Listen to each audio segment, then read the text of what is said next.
असली सवाल ये है कि बौधायन को आखिर इसकी जरूरत पड़ी क्यों थी? क्या वो सिर्फ दिमाग लगा रहे थे?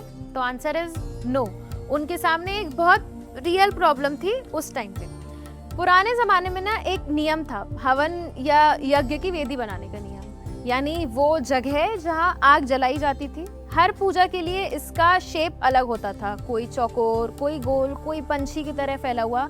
लेकिन एक जो चीज़ थी वो पक्की थी कि वेदी का जो साइज होगा, यानी जो एरिया होगा, वो हमेशा बराबर होना चाहिए।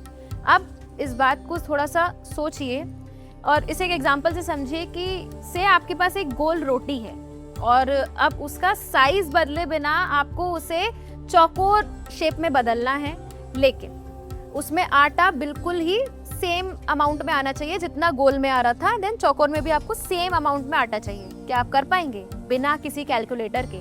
ये इतना मुश्किल सवाल है कि आज मैथ्स में इसका एक नाम है, गोल को चौकोर बनाना, और इसे दुनिया की सबसे कठिन पहेलियों में से गिना जाता है। लेकिन बौधायन ने सिर्फ एक रस्सी और कुछ लाइन से गोल को चौकोर और चौकोर को गोल में बदलने का तरीका लिख दिया था। तो अब ज़रा इस रूल के आपके रियल लाइफ एप्लीकेशंस भी देख लेते हैं। ज़रा अपना फ़ोन निकालिए और गूगल मैप्स खोलिए। व्हाट डू यू थिंक कि वो सिर्फ आपको रास्ता दिखाते हैं? नो, वो पहले सैटेलाइट से आपकी और आपकी डेस्टिनेशन के बीच की सीधी दूरी नापते हैं, वही 2 पॉइंट्स के बीच की दूरी। अब आपने ऊंची ऊंची बिल्डिंग्स तो देखी होंगी। अब ज़रा सोचिए कि अगर उसके एक हिस्से की लंबाई थोड़ी सी भी गलत हो जाए तो पूरी की पूरी बिल्डिंग कमज़ोर पड़ सकती है। उसे यही रूल सही रखता है। अब सोच रहे हैं तो एक रॉकेट भी सोच लीजिए, वो सीधा ऊपर नहीं जाता, वो हर सेकंड अपना एंगल बदलता रहता है। कंप्यूटर हर पल हिसाब लगाता है, अभी रॉकेट कहाँ है, टारगेट से कितना दूर है, वही दूरी नापने वाला हिसाब। और आपकी पसंद की गेम्स लाइक पबजी, GTA, इनका गेम हर सेकंड लाखों बार 2 चीज़ों के बीच की दूरी नापता है। अगर ये दूरी गलत हो जाए तो कैरेक्टर हवा में तैरने लगेगा, गोली गलत दिशा में जाएगी और पूरा गेम बिगड़ जाएगा। फिर आप विनर विनर चिकन डिनर नहीं कर पाएंगे। तो एक ऋषि की रस्सी से निकली सोच आज आपकी हथेली में चल रही है। अब वापस आते हैं उसी डरावने नंबर पर। याद है ना वो शुरुआत में जिसकी बात की थी, वो नंबर जिससे पूरा ग्रीस समाज डरा हुआ था, √2। आज आप फोन में दबाएंगे तो आएगा 1.41421356। अब ध्यान से सुनिए, बौधायन ने सिर्फ अपनी रस्सी और दिमाग से इस नंबर को निकालने का तरीका दिया। जब आज के साइंटिस्ट ने उनका तरीका आजमाया तो जवाब मिला 1.41421356। बस फर्क देखिए दोनों में, पॉइंट के बाद नेक्स्ट 5 नंबर्स तक का। बिल्कुल एक्यूरेट है, बिल्कुल सही है, आज के कैलकुलेट के लगभग बराबर है। अब पूरी बात को थोड़ा सा जोड़िए। एक ही नंबर √2 दोनों जगह पहुंचा, लेकिन रवैया एकदम उल्टा था। ग्रीस वाले इससे घबरा गए क्योंकि ये उनके यकीन को तोड़ रहा था, इसीलिए इसे उसे छुपाना चाहा। और भारत में बौधायन ने क्या किया? उन्होंने घबराने की बजाय इसे काम में लगा दिया। उन्हें वेदी बनाने के लिए एक सही नंबर चाहिए था, तो रस्सी और दिमाग से उसकी इतनी करीबी वैल्यू निकाल दी कि 5 अंक तक वो बिल्कुल सही बैठी। एक तरफ डर और दूसरी तरफ एकदम शांत क्यूरियोसिटी। यही असली फर्क था। अब सोचिए, ये पुरानी बात नहीं है। आज इंटरनेट की सिक्योरिटी, आपके बैंक के सीक्रेट कोड्स, इन सब में ऐसे नंबर्स की सही वैल्यू बहुत ज़रूरी है।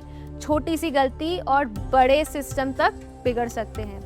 उस सही वैल्यू की नींव बौधायन बहुत पहले रख चुके थे। तो फिर उनका नाम मिटा कैसे? अब वो सवाल जिसका वादा मैंने आपसे शुरू में किया था। अगर सब कुछ पहले भारत में हुआ था तो नाम किसी और का क्यों?